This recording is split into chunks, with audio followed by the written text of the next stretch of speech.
Hello students, स्वागत है आपके अपने चैनल द केमिस्ट्री वर्ल्ड में।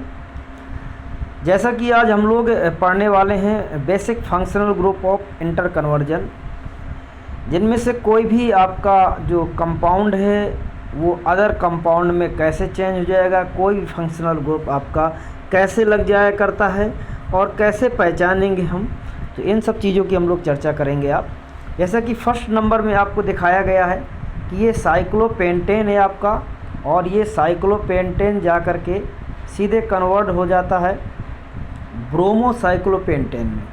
ये ब्रोमोसाइक्लोपेंटेन में जब कन्वर्ट होता है, ये देख लीजिए ब्रोमोसाइक्लोपेंटेन में कन्वर्ट हो रहा है। तो इसमें क्या किया गया, ब्रोमिनेशन ऑफ एन एल्केन, किसी भी एल्केन का जब हम लोग ब्रोमिनेशन करते हैं in presence of NBS N bromosuccinimide या HNU की प्रेजेंस में करते हैं, तो HBr आपका रिमूव हो जाता है और Br पोजीशन पर लग जाता है। अब यहाँ पर कोई भी पोजीशन पर Br लग जाएगा, इससे आपको कोई दिक्कत नहीं है। वहीं आप सेकेंड वाले में देखेंगे तो फिर से यही ब्रोमिनेशन किया गया, लेकिन अब इस बार किया गया एलाइलिक जो आपका कार्बन है उस पर किया गया है, तो इसको साइक्लोपेंटीन कहते हैं। साइक्लोपेंटीन में जो एलाइलिक पोजीशन होगी केवल जा कर के Br आपको वहीं पर जुड़ेगा।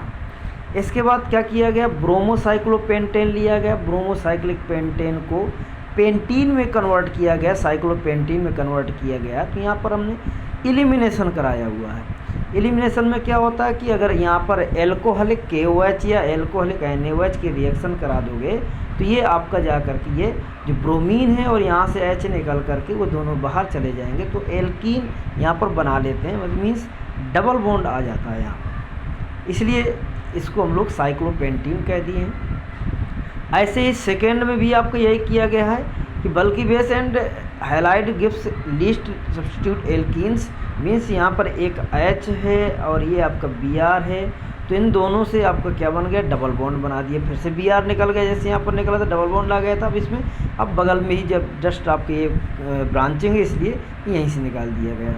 ऐसे थर्ड वाले में Na और OH लिया गया है, तो NaOH मीन्स यही फिर से आपका सोडियम लेकर के एल्कोहलिक आपका KOH या NaOH ले सकते, तो यहाँ पर NaOH ले लिया गया है। ऐसे यहाँ पर देखिएगा OH लेकर के NaOH, तो यहाँ से Na आपका Br निकल करके यहाँ से OH पोजीशन पर लग गया है, तो ये आपका ब्रोमाइड टू एल्कोहल फॉर्मेशन हुआ है और सिंपल SN2 रिएक्शन होती है। ये आपकी कौन सी रिएक्शन होती है, SN2 रिएक्शन होती है। ऐसे ही यहाँ पर देखिएगा आपका मार्कोनिक ऑफ एल्कोहल बनाया गया है, एल्केन से एल्कीन 2, तो यहाँ से देखिए ये बॉन्ड टूट जाएगा, तो बॉन्ड टूट जाएगा तो हमेशा OH पोजीशन उस पोजीशन पे आएगा जहाँ पर आपका टर्सरी कार्बन होगा, जो स्टेबल कार्बन होता है या रिएक्टिव कार्बन होता है। ऐसे अगर ये सेकेंडरी पोजीशन होता स्टेबल में तो सेकेंडरी पे चला जाता, लेकिन यहाँ पर ये टर्सरी पोजीशन थी इसलिए टर्सरी पे चला गया है। ऐसे यहाँ पर देखिएगा जब हम लोग ने बोरान ट्राईहाइड्राइड लिया हुआ है, तो बोरान ट्राईहाइड्राइड में एल्कीन का एंटी मार्कोनिकॉफ रूल्स लगता है, वहाँ पर हमने मार्कोनिकॉफ रूल लगाया था, यहाँ पर एंटी मार्कोनिकॉफ रूल लगाया था। तो एंटी मार्कोनिकॉफ रूल का मतलब होता है बेटा कि जहाँ पर कम कार्बन होंगे, कार्बन मतलब कि प्राइमरी कार्बन आपका ज़्यादा स्टेबल होगा इन कंपेरिजन सेकेंडरी के, मतलब हाइड नंबर जिस कार्बन पर हाइड्रोजन की संख्या कम होती है वहाँ पर आपको ये जाया करता है। ऐसे अब जब HBr की रिएक्शन कराएंगे फिर से मार्कोनिकॉफ ब्रोमाइड बनेगा आपका, मार्कोनिकॉफ रिएक्शन यहाँ पर होगी। ऐसे यहाँ पर देखोगे तो एंटी मार्कोनिकॉफ हो गया तुम्हारा।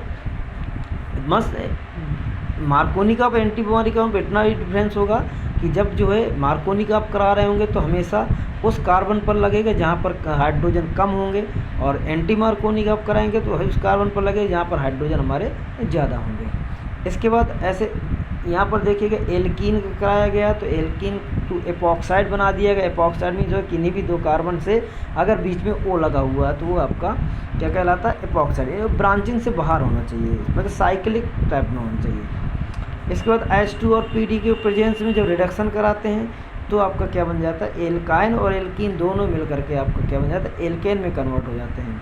यहाँ पर देखिएगा Na और NH3 की प्रेजेंस में किया गया है, तो एल्काइन से ट्रांस एल्कीन बन गई है आपकी। ट्रांस एल्कीन मीन्स देख लीजिए ऊपर आपका ये अलग हो गया ग्रुप, ए अलग हो गया, तो मतलब अपोजिट साइड लग गए। अगर लिंडलार कैटलिस्ट लिया गया होता तो एल्कीन से सिस एल्कीन बनी होती। अभी वहाँ पर सोडियम NH3 लिया गया, इसलिए जो है आपका ट्रांस एल्कीन बनी हुई है। यहाँ पर PbR3 की प्रेजेंस में लोगे, PbR3 हो चाहे PCl3 हो चाहे PCl5 हो चाहे तो हमेशा जो है OH हट करके वहाँ पर आपका हाइड्रोजन लग जाता है। जैसे यहाँ पर Br लिया है तो Br लग गया, Cl लिया हो तो Cl लग जाता है। यही चीज़ अगर PCl5 होता तो भी आपका ऐसा हुआ करता। तो यहाँ पर एल्कोहल से ब्रोमाइड हमने बनाया हुआ है। ऐसे यहाँ देखिएगा एस कंसनट्रेटेड H2SO4 लिया गया है, तो ये एक आपका डिहाइड्रेटिंग एजेंट होता है, इसलिए इसने देखा किया। देखो यहाँ से H निकाला है, यहाँ से H निकाला है, यहाँ से OH निकाला, दोनों को हटा करके एक डबल बॉन्ड आ गया। तो एल्कोहल से एल्कीन जब कन्वर्ट करते हैं तो इस प्रकार से हम लोग कन्वर्ट करते हैं। ऐसे यहाँ पर देखिएगा ये आपका एल्कोहल से एल्डिहाइड में कन्वर्ट किया गया, तो यहाँ पर PCC लेकर के आपका इसके कन्वर्जन कर दिया गया है। ऐसे यहाँ पर देखिएगा एल्कोहल से कार्बोक्सिलिक एसिड किया गया है, तो यहाँ पर Na2Cr2O7 ले लिया गया पोटेशियम डाइक्रोमेट लेकर के, और यहाँ पर आपका पोटेशियम ने सोडियम डाइक्रोमेट लेकर के, और यहाँ कंसनट्रेटेड H2SO4 लिया गया, तो एल्कोहल से कार्बोक्सिलिक एसिड बनाया गया। तो बेटा इस प्रकार से सभी के ये कन्वर्जन किए गए हैं, और ये सभी कन्वर्जन आपके किसी भी चीज़ में काम आएंगे। बस आपको क्या करना है, ये जो आपके रिएजेंट सब में दे रहा है इनको देख लीजिएगा ये काम कैसे करते हैं। धन्यवाद।